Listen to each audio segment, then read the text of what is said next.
Right గా details లకు వెళ్తే భారత్ లో రష్యా అధ్యక్షుడు పుతిన్ పర్యటిస్తున్నారు. 24 గంటల పాటు భారత్ లో పర్యటించనున్నారు. పాలం ఎయిర్పోర్ట్ లో పుతిన్ కు ప్రధాని మోడీ స్వాగతం పలికారు. కాసేపట్లో పుతిన్ కు ప్రధాని మోడీ విందు ఇవ్వనున్నారు.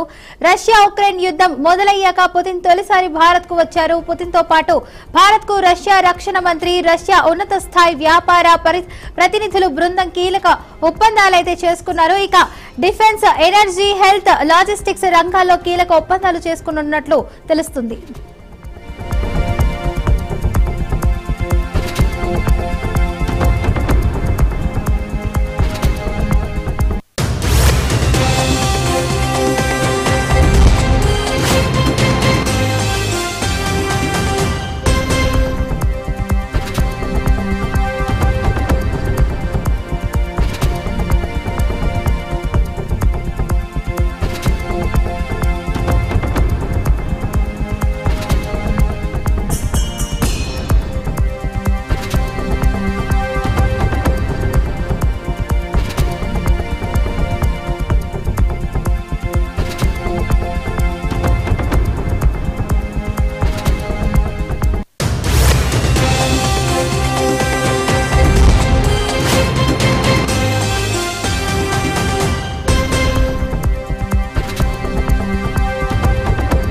ప్రేక్షకులు ఎంతో ఆసక్తిగా ఎదురుచూస్తున్న బాలకృష్ణ అఖండ 2 తాండవం సినిమా విడుదలకు కొన్ని గంటల ముందు ఊహించని అడ్డంకి ఎదురైంది. ఈ చిత్రం విడుదలపై మద్రాస్ హైకోర్టు స్టే విధించింది. బాలీవుడ్ నిర్మాణ సంస్థ ఈ రోజు ఇంటర్నేషనల్ దాఖలు చేసిన పిటిషన్ పై విచారణ చేపట్టిన న్యాయస్థానం మధ్యంతర ఉత్తర్వులైతే జారీ చేసింది. 14 రీల్స్ ఎంటర్టైన్మెంట్స్ సంస్థ నుంచి తమకు 28 కోట్ల బకాయి ఉందని, ఆ మొత్తం చెల్లించే వరకు అఖండ 2 సినిమాను నిలిపివేయాలని ఈ రోజు సంస్థ కోర్టునైతే ఆశ్రయించింది. ఇక గతంలో మహేష్ బాబు నటించిన 1 నేనొక్కడ్నే, ఆగడు చిత్రాల నిర్మాణ సమయంలో కూడా ఈ రెండు సంస్థలు కలిసి పనిచేశాయి. ఇక ఆ సినిమాల వల్ల వచ్చిన నష్టాలకు సంబంధించిన ఆర్థిక వివాదమే ప్రస్తుత స్టేకు కారణమైంది.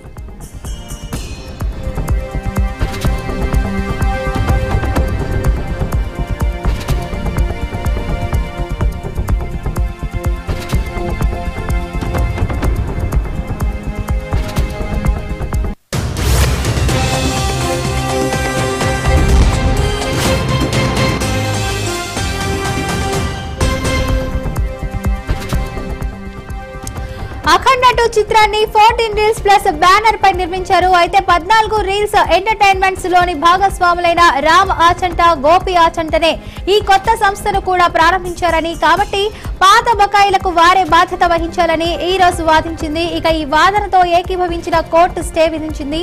దీంతో ఇవాళ పెయిడ్ ప్రీమియర్లతో సినిమాను అయితే విడుదల చేసేందుకు సిద్ధమవుతున్న నిర్మాతలకు ఈ తీర్పు పిడుగుపాటు అయింది.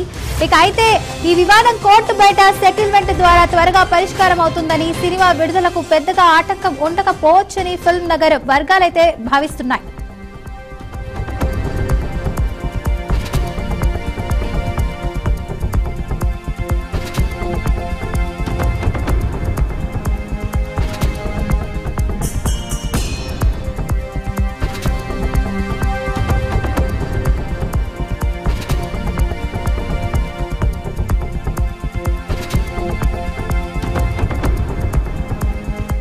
డీటెయిల్స్ లకు వెళ్తే నిరుపేదల సొంతింటి కల సాకారం చేయడమే కూటమి ప్రభుత్వం లక్ష్యమని మంత్రి ఆనం రామనారాయణ రెడ్డి అయితే అన్నారు. నెల్లూరు జిల్లా ఆత్మకూరు పట్టణంలో తాత్కాలిక డీడీఓ కార్యాలయాన్ని అయితే ఆయన ప్రారంభించారు. అనంతరం నూతన గృహ నిర్మాణాల కొరకు దరఖాస్తు చేసుకున్న వారికి గృహ నిర్మాణ పట్టాలు అయితే మంజూరు చేశారు. ఇక ఆత్మకూరు పట్టణంలో ప్రధానమంత్రి ఆవాస్ యోజన, ఎన్టీఆర్ భరోసా పథకం ద్వారా దరఖాస్తు చేసుకున్న 251 మంది అర్హులకు నిధులు విడుదల చేసి పట్టాలు మంజూరు చేశామని వివరించారు.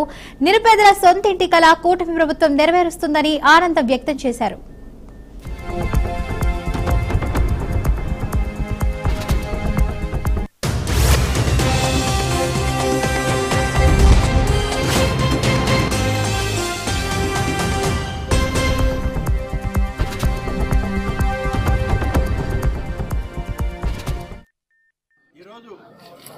ఎన్డీఏ కూటమి ప్రభుత్వం చంద్రబాబు నాయుడు గారు, పవన్ కళ్యాణ్ గారు వచ్చాక మన నియోజకవర్గంలో ఆత్మకూరు నియోజకవర్గంలో ఇప్పటికీ 50,48,00,00,000 రూపాయలతో 719 పనులు మంజూరై పనులు జరుగుతూ ఉన్నాయి. కొన్ని పూర్తయినాయి, కొన్ని ఇంకా కొనసాగుతూ ఉన్నాయి, ప్రారంభం కూడా అవుతూ ఉన్నాయి.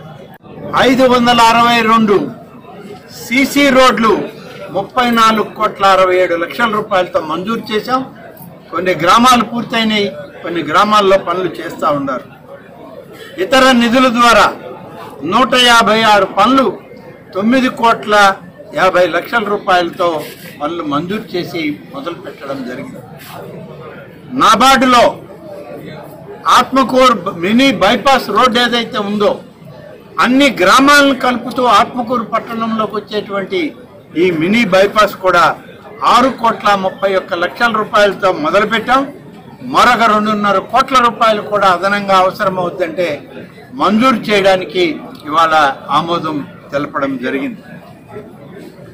ఇవన్నీ కాక మన నియోజకవర్గంలో ఇప్పుడు ఇచ్చినటువంటి సీసీ రోడ్లకు అదనంగా ప్రతి మండలానికి 3 కోట్ల రూపాయలు అదనంగా ఇవ్వమని చెప్పి అడిగాం.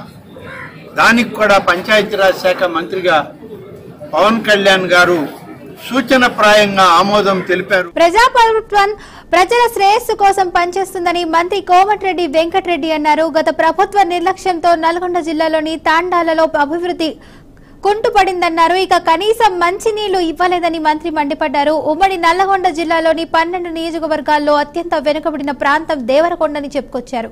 జిల్లాల్లో ఈ నెల 6న అయితే ముఖ్యమంత్రి రేవంత్ రెడ్డి చేతుల మీదుగా పలు అభివృద్ధి పనులకు శంకుస్థాపన జరగనున్నట్లు కోమటిరెడ్డి వెంకటరెడ్డి తెలిపారు. కమిషన్ల కోసం కట్టిన కాళేశ్వరం ప్రాజెక్టుపై పెట్టిన శ్రద్ధలో కొంచెం పెట్టిన ఎస్ఎల్బీసీ పూర్తయ్యేదని ఆగ్రహం వ్యక్తం చేశారు.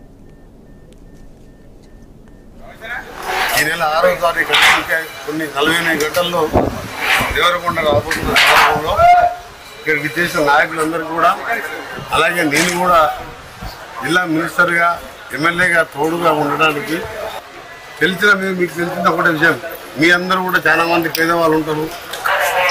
రేషన్ కార్డు అనేది ప్రతి ఒక్కరికి వాళ్ళ హక్కు, అది పేదవాళ్ళకి. 10 ఏళ్ళు రేషన్ కార్డు ప్రింటింగ్ చేయలేదు మహాత్ముడు.